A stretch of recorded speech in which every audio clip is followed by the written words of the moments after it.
Cinema প্রতি 40 কোটি পারিশ্রমিক নিচ্ছেন প্রিয়াঙ্কা চোপড়া। ভারতীয় অভিনেত্রীদের মধ্যে বর্তমানে সিনেমা প্রতি সর্বোচ্চ পারিশ্রমিক নিচ্ছেন প্রিয়াঙ্কা চোপড়া।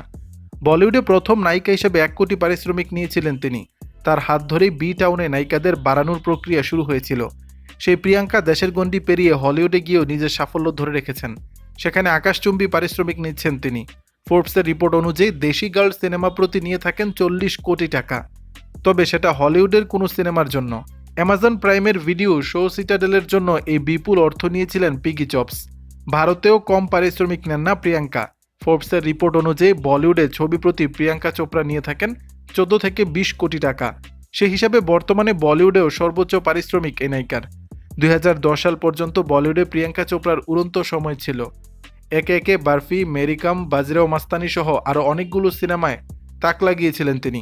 এরপরই তিনি পাড়ি দেন হলিউডে। বলিউডে পারিশ্রমিকের দিক থেকে প্রিয়াঙ্কার পরই যে নায়িকার নাম আসবে তিনি হলেন দীপিকা পাডুকোন। সিনেমা প্রতি তিনি নিয়ে থাকেন 15 থেকে 30 কোটি টাকা।